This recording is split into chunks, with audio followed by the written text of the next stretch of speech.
All Welcome right, back. so welcome back.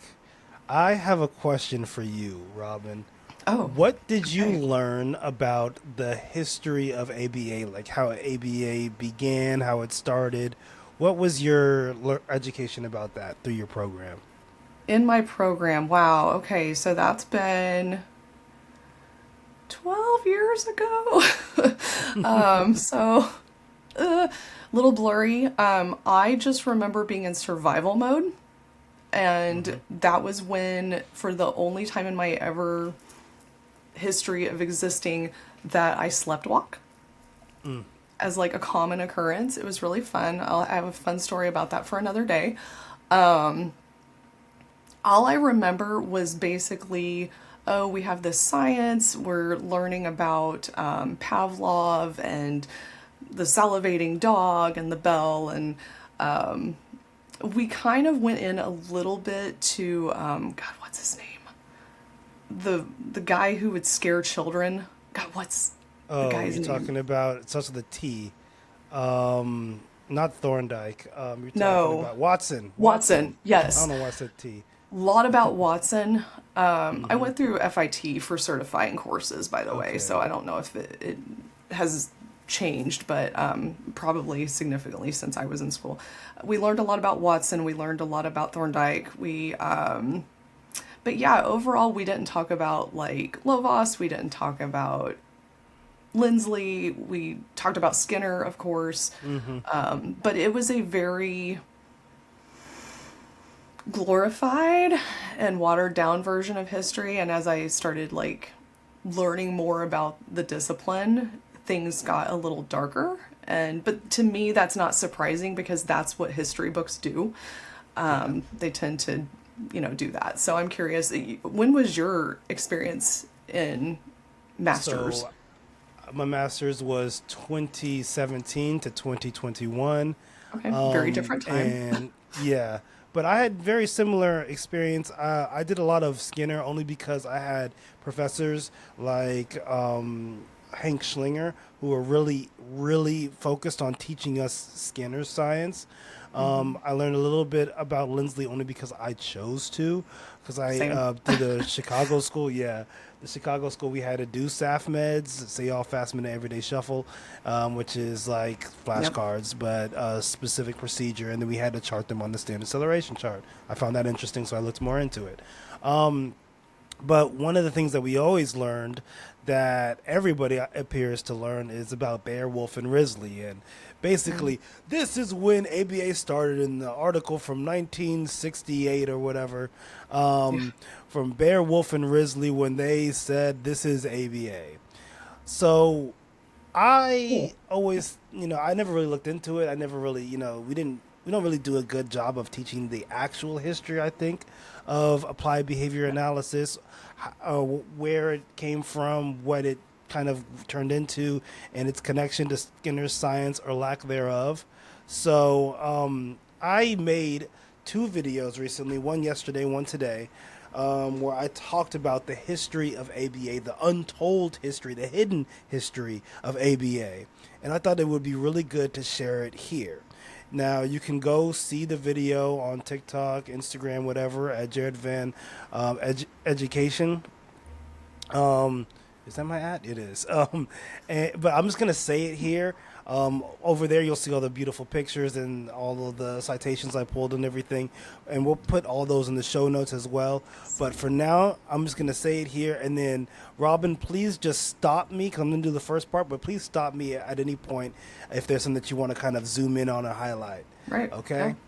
So, the first person to ever apply B.F. Skinner science to humans was Ogden Lindsley, and he moved to the University of Kansas in 1965. That same year, Donald Bear, Montrose Wolfe, and Todd Risley, the three men who were about to define applied behavior analysis, were recruited to the same campus. Same university, same time, different buildings, different directions. And the choices they made next would split behavior science in two. But I'm going to go back a little bit to 1953 when Lindsley was a graduate student under Skinner at Harvard. So he was a PhD student under Skinner at Harvard. He established the Behavior Research Laboratory at Metropolitan State Hospital, which was the first human operant laboratory. Before Lindsley, Skinner's operant procedures had been demonstrated with animals, and Lindsley made them empirical with humans, applying free operant methods to people with schizophrenia. He even coined the term behavior therapy. The man who first applied the science to humans named the therapeutic application of it.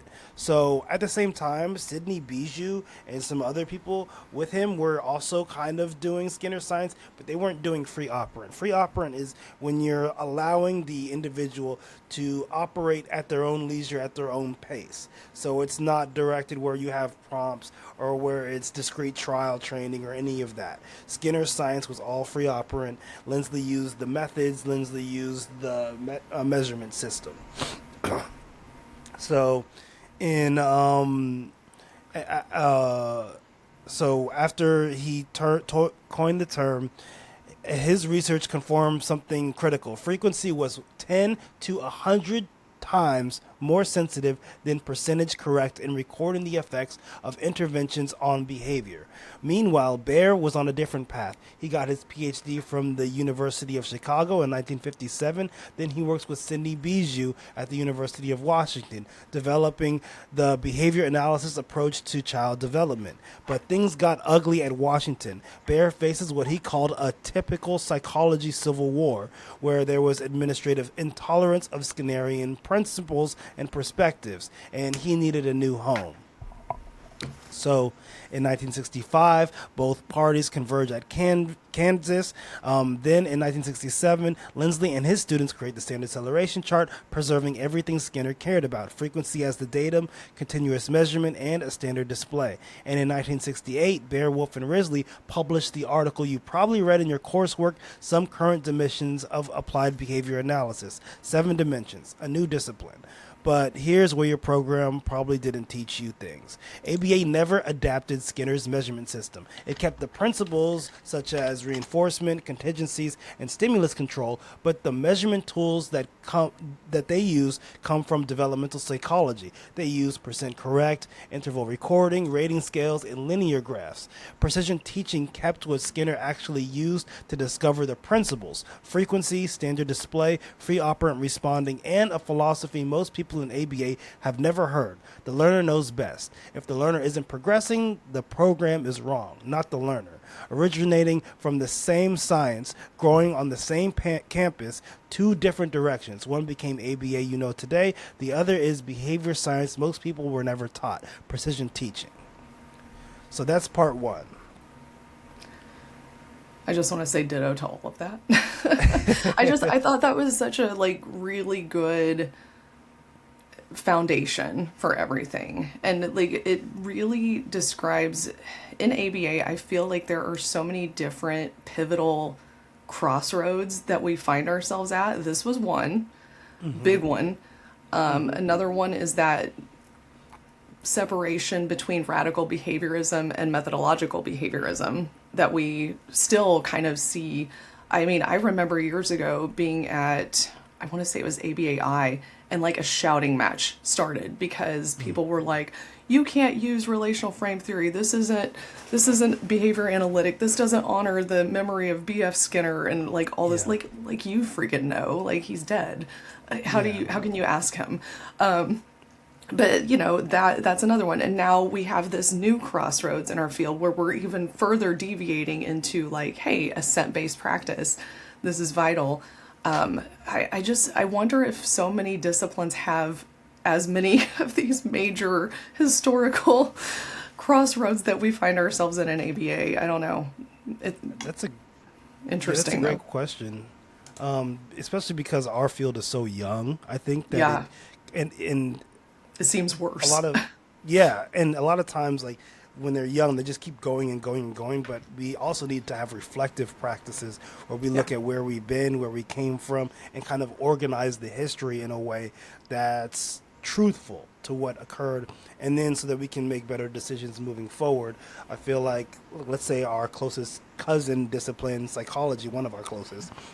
Because I would say, if education if you want it to be, if you want to be a science quote unquote hard science. We'd have to move further away from psychology, but ABA has moved further towards psychology. You look at all the different camps, you know what I mean? And a lot of people know Freud, but it's like if you actually talk to a psychologist, psychiatrist, there are very few Freudian psychiatrists or psychologists right now. And he just happens to be someone popular, yet people will be like, no. No, Right. we were way past him. So I think that we kind of need a reckoning and a understanding of where we've been, where we're going, and all that kind of stuff. That's fine. We got some truth bombs that we can Yeah, deliver as well today. And it's so funny how I know it can't be a priority for a lot of like master's programs because we're teaching to the exam, which is a whole other issue that we can talk about in another episode because we could go yeah. off on that all day probably. But where was I going with that? Complete The mental teaching the history, lapse. maybe were teaching to the Oh, exam. yeah, so we focus so much on teaching the exam, like we don't actually teach individuals how to go through articles in a very critical thinking and constructive manner to where they can interpret and kind of come to conclusions as far as this might have not been the best way to approach this, or critical thinking is just very lacking in our field. And I think that that creates grounds for things to become cult-like because we just do what is said and we don't question it. And that's part of why we do what we do with Niraba is we say, hey, let's actually take a look at this. This person can be problematic and we need to hold them Yeah. accountable. Likewise, this article was problematic. We need to hold them accountable. And people are just shocked to learn about these things. So we've got a lot of those today. Yeah, which I think brings me to part two, where I say, I told you about the split, how Lindsley and Beowulf and Risley were at the same university at the same time and built two different things from the same science. But I didn't tell you what those two paths produce, and this is where it gets personal. Lindsley didn't just preserve Skinner's measurement. He built a philosophy around it. The learner knows best. That came from Skinner telling Lindsley in the lab, the rat knows best. That's why we have him still in the experiment. Lindsley took that and ran with it. If the data say that the learner isn't progressing, you don't blame the learner. You change the program. By 1968, precision teachers had first graders counting their own behavior, charting their own data, and making decisions about their own learning. Children owning their own data in the 1960s. Now, let's look at what grew on the other side. Ivar Lovaas at UCLA cited Lindsley's pioneering work as a model for the direction that he would take. But what he built was the opposite of Lindsley's vision. Discrete trial training, therapist directed, compliance based, 40 hours a week. The learner doesn't chart, the learner doesn't decide, the therapist decides. In 1987, the study became rocket fuel. Or his study became rocket fuel. 47% of children achieving normal functioning. The Surgeon General endorsed it. States mandated insurance coverage, and ABA became an industry built on Beowulf and Risley's 7 dimensions, but not on Lovaas's method. But ABA became an industry not built on Beowulf and Risley's 7 dimensions, but on Lovaas's methods. Today's ABA is having a whole conversation about assent-based practices, honoring when a learner says no, respecting autonomy, centering the learner's voice, and that's important work. But precision teaching had this from the beginning. The learner knows best wasn't a correction; it was the foundation, and and the man whose compliance the model of ABA was built on, well, a 2025 archival study revealed that Lovaas was an active participant in and a local leader of Norway's Nazi collaborationist youth movement during World War II. His father was a prominent Nazi propagandist. The story that his family were victims of the occupation was fabricated, and the field needs to sit with that. So that's kind of, I'd say a little bit more about like where do we go from here, Yeah. and you can go to the video where we talk about it. But what do you think? You really want all my thoughts. Oh my gosh. Where do I begin? I think it's so interesting how history is cherry picked and how it continues to shape and reinforce behavior. And so when you're talking about, well, we adopt bear, wolf, and grizzly because it sounds good, but then we're also going to use these strategies by eugenicists and, like adopt those. Why make that call? Why not just go full into like the OG approach of, shout out to our name, the learner knows best. Yeah. It's just so interesting why we did that. So like part of me, I'm not a conspiracy theorist, but part of me is like, okay, what did Lovas have on somebody Yeah. in as far as like shaping that? Because like I don't know, from what I see, there should have been no buy-in whatsoever to the Lovas method, period. But yet they adopted it, they ran with it. I just want to also throw out Lovas had a lot of problematic practices like shocking punishment, all sorts of stuff that should not have been happening as late as from what I remember the 70s and 80s. So like everything this man did was basically the antithesis of what we say now as far as like best practice and assent based. But I mean, even in the 80s, I probably would have been like, why are you shocking people? That's weird. Like, we still shock people at JRC, just to be clear. Yeah. And I don't understand how that's still even a thing in 2026, but that's just like the surface of my thoughts. Where do you sit with all of it? I wholeheartedly agree. I think that a lot of people look at history and say, "Oh, well, that was just a product of their time." But the thing is, there are almost always people who go against that, who say no to Right. that. Especially since we know that Skinner, from the jump, was against utilizing punishment, and he said that that we should be using reinforcement, and punishment has all of these problematic byproducts that you shouldn't utilize it. So Skinner was saying that Lindsley was using reinforcement and looking at the behavior of the organism or the person, the human, and then changing his own procedures if the behavior didn't change. So there's so much there, and then I think that one thing that a lot of people don't, a lot of specific people don't want to reckon with is that the United States then and now has been deeply racist, deeply ableist, deeply Yeah. patriarchal, paternal, like all of these things where they feel like if have these identifiers, I should be able to tell whoever else what to do and I should be able to control everything. I think that this is one of those instances where we see somebody saw, oh, this is a great method at controlling these people who are what they would probably put in a mental institution around that time. And they wanted to utilize it to control people. I mean, like, if you think, how long ago was it when, like, the Kennedy daughters were being put into mental Oh, institutions? You God, know, yeah, it was the 60s. yeah. So, I mean, not long after, you know what I mean? Where do these people go? You know what I mean? When we had back in the day the ugly laws, where if you fit certain disabilities or you had people with amputations and stuff like that, they weren't really able or not allowed to go out in Horse public. lobotomies, yeah. Exactly, and forced sterilization, all of these things, eugenics, like you mentioned earlier. So we have to look at this history to understand how it informs where we are today, and then decide, are these the practices we should be continuing?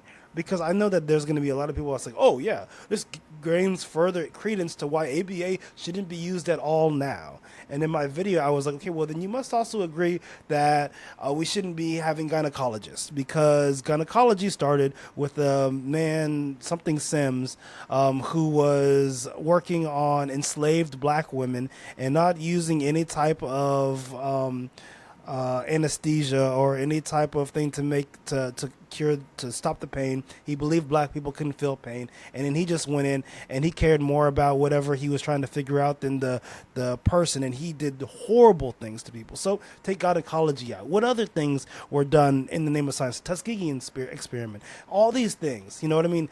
Pretty much every science has a horrible history. doesn't excuse it at all. We need to learn about it and we need to talk about it. And we need to decide what is useful and helpful, and then how can that be ethical and ethically applied. I love that when you made those videos, you basically woke up and chose complete violence in like the best way possible. You were like, how can I piss off everybody? And just like nailed it, you know? The only people that are happy are the precision teaching people. Everybody else Right, is right. mad. But we're all like, we've been saying this for years.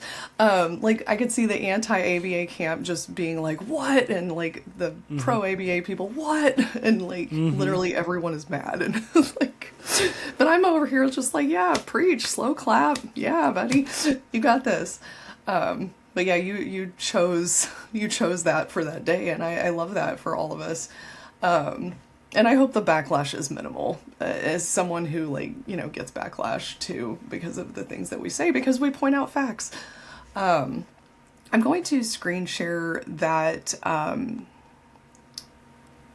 the Lovas article that you had cited in your video, just to have it for good measure. But this kind of goes into a lot of the harmful history and like the background and eugenics of Lovas. I personally just, once I learned about who Lovas was, a lot more about like the quotes he said and like the things that he's kind of like encouraged and condoned in practice, made a lot more sense because, it's the whole image of a person. But that said, now that I know, I have a really hard time when people support any of his approaches, any of his philosophies. And so that's why I am not an apologist of ABA practices, because it's very valid when people say, hey, ABA kind of sucks and it's terrible and it's abusive. Valid. I'm never going to argue with a survivor either. But, to kind of throw this out, so you have to actually like reshare. That's annoying, but that's okay. So there are a few quotes that stick out to me that once I kind of learned who he was, I was like, this makes total sense. This one in particular, basically talking about an autistic child, which, yay, identity first. But like historically, that was not like a great thing. But starting from scratch when you have a child, you have a person in the physical sense, but they are not people in the psychological sense. I'm sorry, what? Wow. This I man, mean, had you not heard that one before? so, look, I didn't do much research into Lovas, to be honest. I barely knew the guy and what he did and what he existed. I was just reporting. So And yeah, like, honestly, that kind of goes with his Nazi ideology. He was tracks. a leader. He was a leader in his Nazi youth Thank camps. you. Thank you. So I mean, they were deeply ableist. So to say that someone is not a Absolutely. person to dehumify, not dehumify. The What am I trying? I know what you're trying to say, but Yeah, it's fine. dehumify That works. for now. Dehumify. There you go. Yeah. It's New really word humid in here. created. Let's dehumify it. Exactly. But that's what they did. Yeah. This is gonna kill me by not saying this word right. But no, keep Dehumanization? going. Yeah. Dehumanization. Dehumanization. Hi, we're both doctors. Like, People what do get you- so like caught on that. It's like, oh yeah, you're a doctor. You should know everything. Right. That's not how No. doctorates work. Clearly, No. have you met? If any- Like, you can have faults. If anything, I'm like worse at words now that I have my doctorate. So yeah, like starting from scratch, you have a physical person but not a psychological person. WTF? Yeah, let's see. Before you begin teaching, make your child look as normal as possible. For example, don't let him get too fat. Many my disabled God. persons look like big balloons. Did you know that I look like a big balloon? Is that fun? And just So the sight of them invites ridicule and isolation.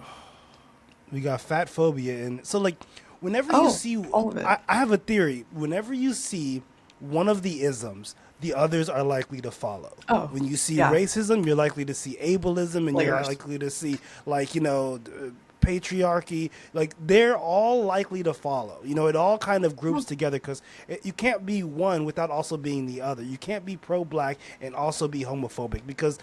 black gay people exist. So like it's Mic drop. yeah. Boom. No, totally. Like, there's so many things wrong. Like, dignity and acquiring certain rights as a person. No one has the right to be taken care of. So put your child to work. I'm sorry. Like, Oh, how put them to capitalist can work. you be? Put them to work. Like, Also, in what kind of if you, camp? In a camp? Like, is that what he right, right. means? Apparently, because that's what he was all about. Yeah. So, like, that, another big area for me. So, like, knowing what he has said and it's on Mm-hmm. historical information, I'm like, okay, so yet we still encourage his form of discrete trial training. Like, he still has his name on all sorts of facilities that continue to implement ABA for autistic children. Even knowing all of this. Now, granted, maybe people don't know the extent of the harm. Maybe it's willful No. ignorance. Maybe it's just like, I have so much that I have to worry about that, like, I'm just not aware of these things. But we're telling you now. Yeah. So, I don't think that people are taught. Like honestly, oh no, I they're didn't not. I I don't know. Like I read a lot in my master's program. I read a lot in my PhD program. More than most people will read in their life. I read Yeah. in just each of those programs individually more than most people will read in their life. Um, and to be honest, I don't feel like I learned a lot about specifically Lovas. For him to be so big in what he did for the field of ABA, it's really interesting.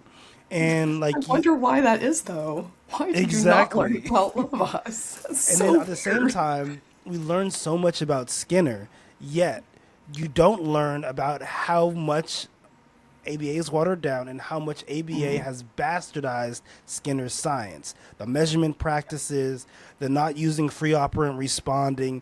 Like, I have so many students that are like, oh, yeah, we're going to do percent correct. And I've started this new thing where I'm like, okay, if you're going to do percent correct, you need to also do frequency. We're gonna measure it. You go ahead, just don't turn it into Yeah. percent correct. You'll if you have percent correct, you already have your frequency. So I want both, and then I do that to teach them about the frequency is 10 to 100 times more sensitive than percent correct, and I want them to look, and I'm like, okay, well. I want also graphs or data. You know what I mean? I haven't Mhm. gotten that far, but I do also want them to have graphs or data. Show me your percent correct. Let's put it on a standard acceleration chart, and let's look at the difference, right? And let's see, because Yeah. there's so many students don't even understand the problem with non-standard line graphs, and it's because we don't teach them. We don't teach them Yeah. about how you're just manipulating your graph to tell the story that you want to tell, and that's why I have like I'm gonna show this because I love this graph because I hate it so Mhm. much, um, and it's a Wait a minute. perfect example of how a graph you can manipulate the graph. So like this is gun deaths in Florida, number of murders committed using firearms, and you would think, oh, the gun deaths were going up and then they went down, but no, they enacted their stand your ground law. And there were more deaths because the total number of deaths, the higher number is at the bottom and the lower number is at the top. So they completely will manipulate the graph to make somebody who's looking at it, who's not critical of the graph, to think, oh yeah, the stand your ground law made it have fewer. It was really important. It helped out. No, look at that. There were so many more deaths after that. So this is just an example of if you don't standardize your graphs, you can try to trick the reader to have them see anything that you want them to see. Yeah, and that's really dangerous given how people are influenced so easily by non-facts or Yeah. just something that's skewed or exaggerated or anything like that. I mean, we've seen that impact.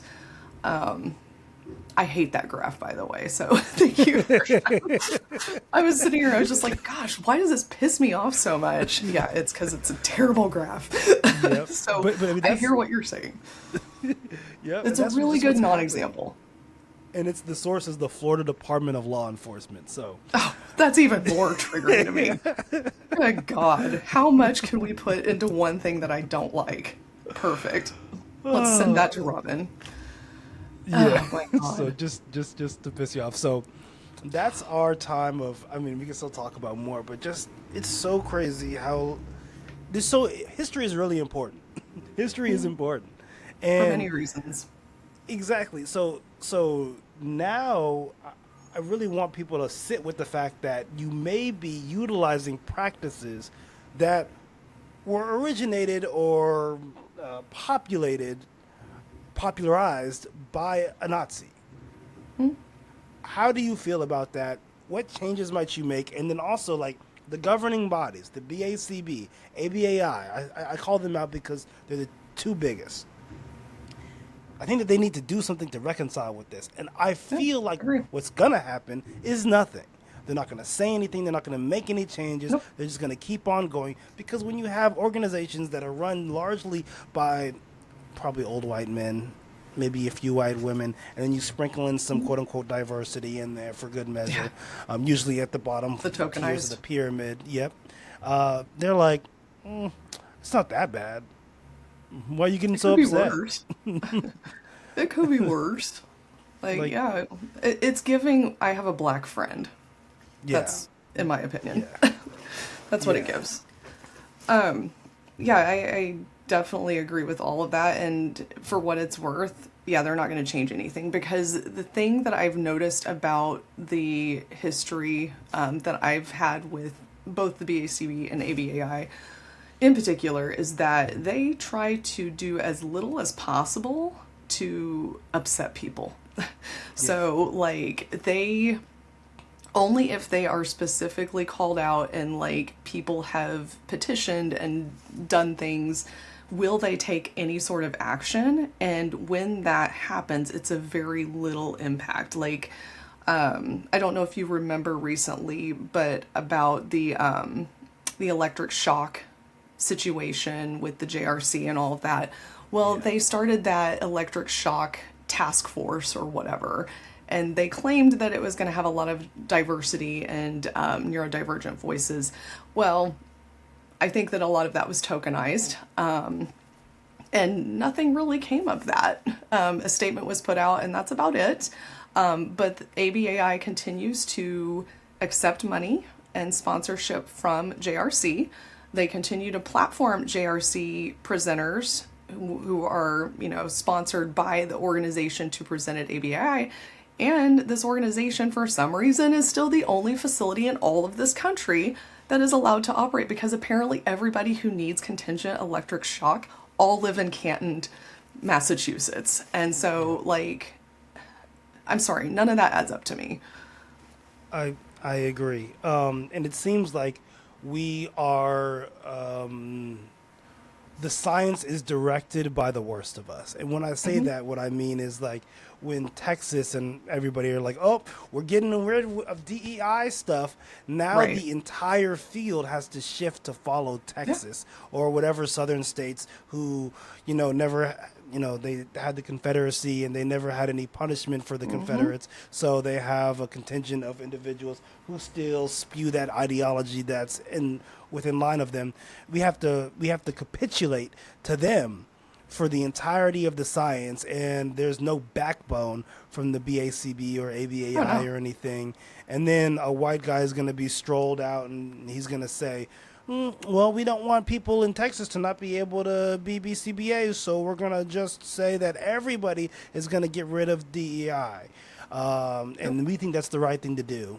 And it's like, have you no backbone? Have you no No, they don't. ethics? And But we don't want to upset people, Jared. You know that. We can't upset people. I really want to know what it's like to be a white man just in the world. Like, Do I could you? not imagine. Well, just because, Well, I like, mean, it'd be easy for you, right? yeah, the way that mediocrity is rewarded is incredible. And the way that I've seen individuals just, rock it up, and then I it's like, know. you I don't know know. this, or this is all you do, or this is all you know, or like this is all you did. And it's just it's and I don't know the whole, we're gonna merit based stuff. Is the merit in the room with us? Because it usually isn't. In the government, it's not. In high places, in the Oscars, it's not. Nope. And it's just in rant. No, R yeah, slash that's. in rant. I've had those conversations with my white, straight, heteronormative husband as well, and I'm just like, what's it like? I'm just for a day. I just maybe want to kind of step into those shoes because we do have to work a lot harder than white men, and the platforming is still rampant. It's like all of these speakers at different conferences, invited speakers, I should say, are still very predominantly white men, focused in academia, who may ride the coattails of their students who are publishing research. And yeah, it's very interesting how that all works. So, speaking of productivity, one of my favorite fun facts about ABA is that a lot of people don't actually have an idea of where the 40-hour-a-week therapy model comes from. It actually came from Lovas, which is not shocking if you understand the Nazi ideal and eugenics, where it's very, very heavy capitalist structure, where it's if you're not productive and if you don't produce, you are considered worthless and invaluable to society. And that's kind of where it came into. I can share this. So I happened to find this article, which I just found right before we started recording. So I haven't actually dug through it. But I did find the part down here that talks about the 30 to 40 hour per week of individual teaching to children with autism. Apparently, even at the time, that was considered controversial. It was like, oh, autistic children probably shouldn't have 30 to 40-hour weeks of therapy. And critics worried that so many hours of intervention would overburden children and families, especially when Lovas applied it to preschool children in the UCLA Young Autism Project. They questioned the extent to which available data, not otherwise represented, justified recommending 40 hours per week as opposed to a lower amount like 20 to 25 hours. Despite having little objective evidence to counter the criticisms, Lovas became more and more insistent over time, such as a white man of mediocrity status would do, that if children with autism are to have the same learning opportunities that are available to typically developing children who learn all day, every day, they must have 40 hours. Absolutely no evidence to justify it whatsoever, but give them 40 hours a week of therapy. I'm sorry, no child needs to have a full-time job, period. But that came from this man. It came from this man with no justification and no evidence to suggest otherwise. And this will be linked in the resources. Okay, so one thing that I want to You're point stunned. out, I am stunned. I'm standing here with a face. Literal Pikachu face. Yeah, exactly. You pulled up one of the Young Autism Project. That is like a copy paste from his youth Nazi thing back in Norway. Like I was skimming through that article as well. Glad you caught that. And it's just basically like boom, boom, boom, boom, boom, boom. Like we know that if a behavior is in your behavior repertoire, it can reach near zero levels, but that doesn't mean there's always propensity or probability that it could occur because it's in your behavior repertoire. This dude was This dude. just oh my god, like these How did dots he that are convince coming people? together. Well, I mean, Old white man. foreign white man with degrees says he knows and does the thing. I mean, people were like, "What's going on? Where's the facts? Where's the data?" But if you have the look, who needs the data? You know what I mean? If I came in during the 80s and said that Oh, same thing, I you would don't have been think that I crucified. would have been lauded like he was. Oh no, you would have been. You would probably would have been locked in a mental institution. Like, what is this guy talking about? Spewing his Yes. nonsense. Oh The my nerve, God. So right? so so yeah, and now that's what is happening. That's what what's it called? Insurance is signing off on. And it's like at what point like I fear that the only way for things to change is for like you know how it's like parents, mothers fighting for this change because I don't think that in any way the BACB would do the right thing and make changes because the I think the another problematic thing is that ABA isn't just for children with autism. It's in everything we do. Behavior science isn't just for children with autism.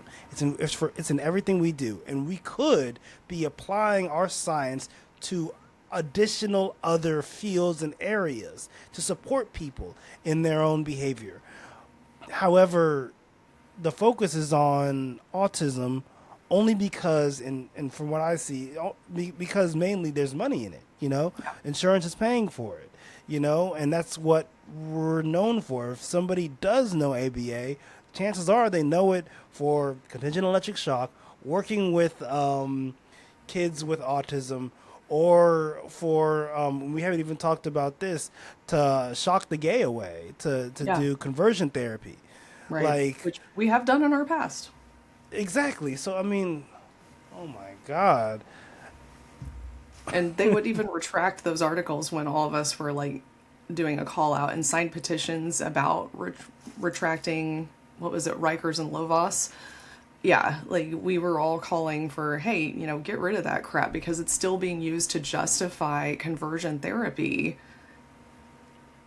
as evidence. And like Hmm. these were articles from like the mid late 70s. It's not even like they were that long ago. We've talked about that with historical implications on racism and eugenics approaches and all of that. This was not that long ago. It's so disturbing. Yeah, it's heavy to sit with. Yeah. And I get students all the time because I'll like tell them these things and I'll be like, hey, don't just take what you're told by a professor. That includes me. Just because I'm Hmm. saying it doesn't mean you just believe me. It means you need to like look into it and find out more information about it and all of that, make your own decisions. But you know, it's a lot for a student to hear sometimes. And so this is one thing I think we could possibly provide some offerings for.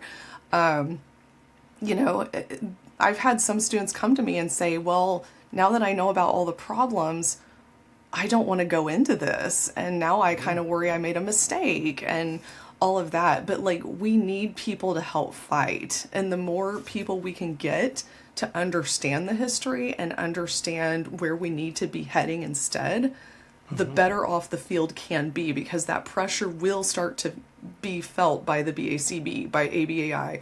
And if you're like me and just boycott them, hopefully hoping that they go away altogether, then hopefully that is the case and we can find alternatives to all of it. But like everything is grounded and rooted in this problematic history and approaches to where it's going to be really hard to undo without further support. So I encourage students to stick with it. I agree, and I think that I'm gonna go back and use the old term. I think that we still do need behavior therapists. I think that now they might Yeah. be called registered behavior technicians, or they may be called behavior interventionists, what have you. Those jobs, when people do them well, do them ethically, do them apply the science principles, measurement systems appropriately, they're very important and can have incredible life changing beneficial effects for the individual and the individuals around them, such as caretakers, stakeholders, teachers, the community at large, family members, friends, right? All of those people can benefit from what we have to offer. But we do need to step back and identify how we're providing these services, what our history has shown, and then do better by applying these interventions more methodologically, according to Skinner's science, measurement systems that are improved and standardized to have better understanding, especially across. Like I should be able to send my chart if a student is moving. If like let's say I own a clinic, I should be able to like given the HIPAA. So if everybody says okay, if the student is moving and the learner is moving to a different state or whatever, I should be able to share the standard acceleration chart with the next company so that they can be able to understand what has gone on in the past. Just Yeah. like a doctor would, a physician would share an EKG to another physician so that you can know what's going on in the past of the patient. It should be a similar thing, but due to the way that the BACB has operated up until now, that is not the standard operating procedure, which is super problematic in my perspective. And to be critical of those things is important because I think that a lot of times in our master's programs, we're so busy teaching them how to apply, we're not teaching them enough how to be critical of what they read, of the application, of what's going on. We just say, here, read this, know this, believe this, instead of, here, what do you think? What did you learn? What questions do you have? It's Yeah. a more effortful way to teach and to learn, but I think that those are important things, and we can build and grow better behavior therapists when you do that. Yeah. The root of all of what I see as the problems in ABA tend to come from one thing, and that's money. And, when we kind of talked earlier about the BACB and revoking DEI and all that sort of thing, like it upset, it was on the same equivalent behavior to like me no longer shopping at Target because as soon as that was like gone, the BACB and Target were both like, all right, well, forget it. Now, I kind of wonder how much of the excuse that I saw from most providers was that, oh, well, it's so that we can get billing completed or we can get paid or whatever. But I don't know that the BACB would have much control over that. But from what I understand, that was done to help make sure that people can get paid. And I don't see the connection between the BACB and Medicaid or insurance or anything like that. But that was the excuse. I'm just going to use that term, the excuse that was thrown out. But when you look at the root of it, all of it has to do with money. Like I'm sure that the Lovas approach was like, well, 40 hours a week, that's money that we make, and that's money that can go into this and that. I want to also be clear that I'm not saying that I don't think behavior analysts, behavior therapists, RBTs, whatever, shouldn't be paid well. That is not what I'm saying at all. I think that they deserve fair, wonderful compensation for the hard work that they do. I'm no longer consulting. But what I do have a problem with is that private pay, or not private pay, the profit-based sector of ABA, and it's coming into everything, and that's what is most likely adopting these harmful models. But it's all at the root of capitalism and profit and money making and all of that. So like once you kind of like reckon with that and you understand that's what's driving ABI, that's what's driving the BACB, etc., it just makes more sense. Yeah, I wholeheartedly agree. And one of the things that I also think is like, if you look at the APBA, the American Psychological Association, they had a much different stance than the BACB, and Oh, they with kind the of DEI stuck with, stuff.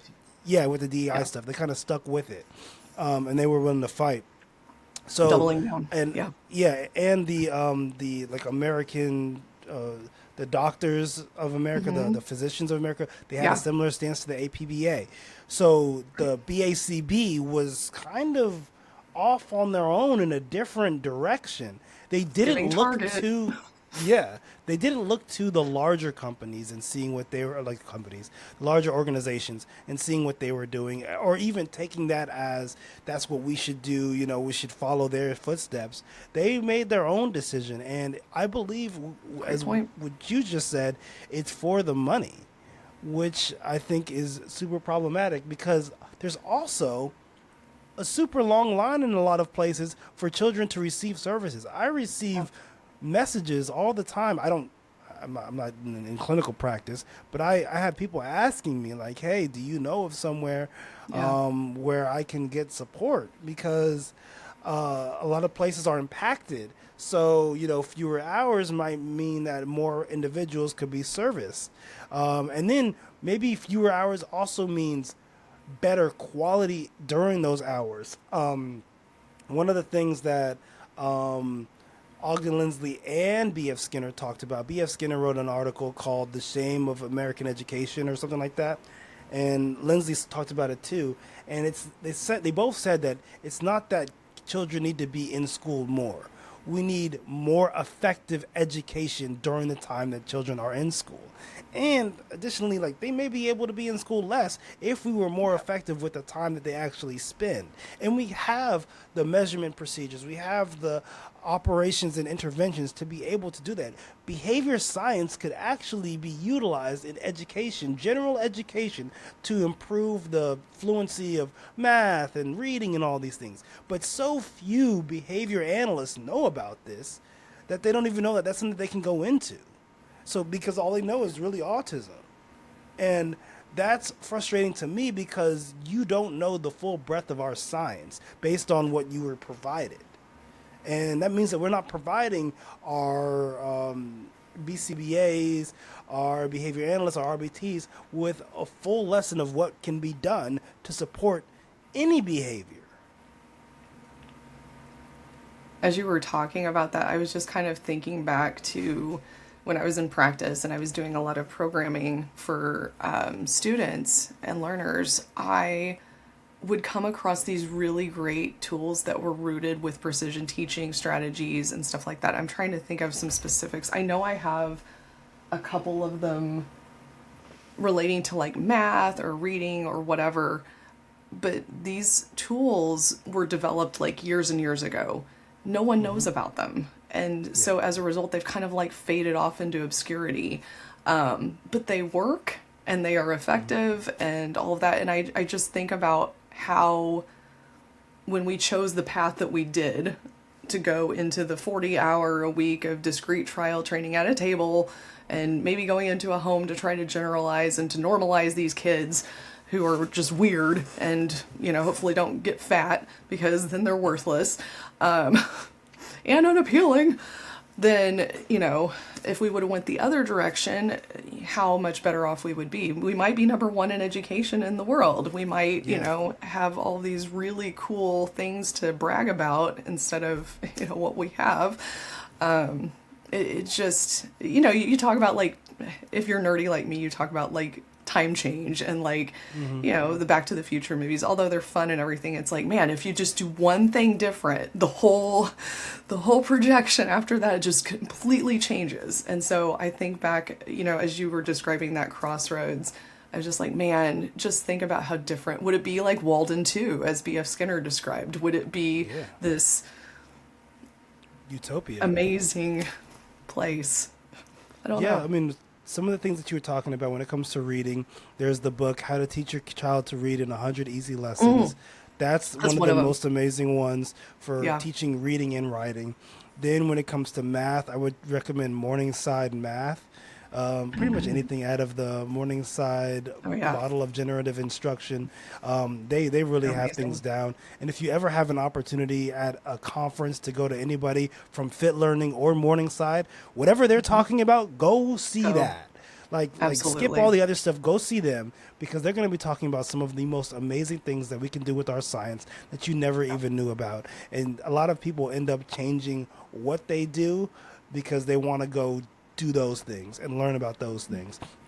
And it's incredible. Like Morningside, like I know Fit Learning, they're a laboratory resource educational center that is kind of like shadow education. Like if you think about your Kumons or your Sylvan Learning, they promise within 40 hours of learning, your child will gain 1 to 2 grade levels in one subject, whatever one you enroll them in. So let's say that they're a grade below in math, they'll catch up or get to the next grade in math with 40 hours of instruction. And it's usually like an hour a day for 40 days or something like that. And it's just using precision teaching and Skinner's science to improve education, to improve like arithmetic. They do reading, writing, and they do logic, and then they even have like little fits. So like and they do online as well. So if you're not, but so prices, I don't know about the prices, but like if I didn't get into my PhD program, I was gonna go work at mornings at Fit Learning because that was the next thing. Because I never wanted to be a BCBA. Yeah, I wanted to leave consulting as quickly as possible, but I still wanted to have an impact on the practice of Exactly. consulting.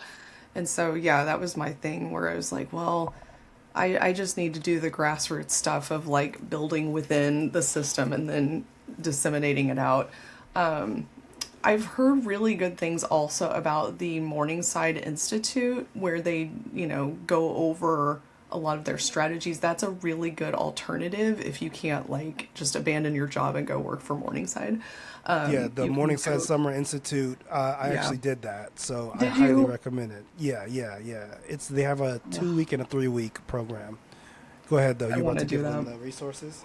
You should. I want to do that. So yeah, they have. Oh, the rates are actually pretty decent. You should Huh. absolutely do it. I highly like. I Everybody that does it says that it's life changing, and I cannot agree more. You go through all of their content. You actually teach using the Morningside method. You learn how to do like board work and mathematics and all these important things that like we have behavior skills training, which is instruction, modeling, uh, imitation, and then feedback. Whereas they have mathematics, and one of them is like, I do, we do, you do again, which is basically the same thing, but it's a little bit more specific. And yeah, it's just really interesting stuff. So you're going to share some resources for them? Yeah, I can definitely do that. So I found the information page that kind of goes over like the cost of the institute as a whole, but then like they offer discounted lodging through a university dorm, and that saves you quite a bit off of like hotel and stuff like that. So yeah, I can definitely share that resource. I have like all these tabs open that I can just kind of copy and paste over. But yeah, like it just that is kind of like seeing the picture of like the Morningside Institute and all of that. It's like, man, that's what we could have had Yeah. all over, but instead we chose violence in a similar way that you woke up the other day and decided to make those videos. And it's I love the it. thing is, the thing is, it's not that we don't have a better way. Better ways exist. They're being researched. They're being shared. They're out there. All that needs to happen is the BACB, ABAI, the powers that be need to switch. But the Yeah. unfortunate thing is we know that behavior goes where reinforcement flows. If the money is the reinforcement and it's flowing through these insurance companies by providing autism services, then that's where the behavior is going to continue to flow. We have to have reinforcers or some type of other contingencies that are shaping and changing the behavior that's occurring within and around the BACB and ABAI. I also think that we need to get more people on board and aware of some of these strategies. I knew it was a sad day when I remember because I'm old, and so Pepperidge Farm remembers when the BACB removed precision teaching from the board exam and Yeah. the standard acceleration chart. And I was just like, oh no, that's a big stab to my heart because what little we required people to know then is now completely off the table. And so like at least before, like we had to know what the standard acceleration chart was. We had to kind of understand a little bit about it. Even if you weren't fluent with using it and fluent with Mm-hmm. precision teaching, you at least had to know about it. And you had to Yeah. know it was a tool in your toolbox. But I knew that that was kind of like the downfall of everything because we were no longer requiring it and all of that. So I don't know what the answer is to that. I can tell you that I don't agree with how the board exam is given anyway. But also, like the content included on it, it's not necessarily applied. It's very multiple choice question oriented, where it's like context is not considered. There's a lot of racism, sexism, ableism, all of the isms within multiple choice formats and standardized assessments anyway. But yeah, like maybe having the content now focus more on actual effective methods and actually using the science the way that we know it could be used for. But yeah, it's like you said, if the reinforcement isn't available, I don't know if pressure could be applied, but ultimately I think money is the biggest impact. So we might have to have a dismantling of our field and a reckoning of all of that before we have to rebuild it. I don't know. Absolutely. And when it comes to that test, also like I feel like there's a lot of like arbitrary decisions that you have to make. Basically, is this negative reinforcement or positive Yeah. reinforcement? And it's like, well, honestly, we make an arbitrary decision sometimes on whether or not one or the other is happening when there can be both happening, and you don't get to Yeah. explain your reasoning when it's multiple choice. It's just pick the right one or Right. the best one, and it's like, well, there could be both. There could be somebody could might be able to give a good argument for either of them, but the nuance isn't there for the test. That's one. And then two, one thing that I heard, rumor has it, rumor has it that Ooh, the let me way just that walk in. precision teaching was taken off the task list was individuals voted, and not enough individuals voted for actually utilizing it in their practice. So they thought people aren't Ew. using this, so let's take it off the task list. And if that's so, if there was another vote and they just said, "Oh yeah, we're not using reinforcement," would you take reinforcement off the task list? Like, Right. I That's it's such not a backwards logic. yeah. So Also, like, who voted for that? Like, can we kick them off the island? Like, can well, I we mean, the not thing is, have them? it's true that people don't use precision teaching because they're not Well, taught it well. I know I so was gonna many. say they haven't been taught. There are very few educators, people who are teaching BCBA programs, ABA programs that know precision teaching. Very That's true. few. And if they were to have to teach for those few on the exam, I worry whether or not they would be able to accurately teach That's what needs valid. to be learned. Yeah. And actually teach to the benefit of using it. Yeah, because it's like you've probably had the same experience. There's always bias in everything that's delivered as far as lectures and content and all of that. And I'm certainly guilty of this when I teach EAB because as a vegan, I don't love animal studies. It's just they Hmm. can't assent. So why am I teaching about this? Anyway, so like my own bias shows through. So like if you have a professor who's dismissive about precision teaching, then what's your attitude going to be? It's likely going to be adopted because it's been shaped by the professor who was like, well, here's this thing I guess I have to teach you about because it's in the course, but like please don't ask Hmm. me questions about it. Yeah. That'd be me teaching statistics, which no one ever needs or wants. But Hmm. yeah, like think about the bias. It's just all continuously perpetuated. Exactly. And then one thing that you said about animals can't consent. Um, there's actually a study that I learned about from Andrew Bulla, who works at Morningside every Morningside now and then. Academy. Oh, I know Yeah. that name. Yeah, he That's worked with hilarious. wolves, and he was able to have wolves assent to because they get into the very, very aggressive behavior.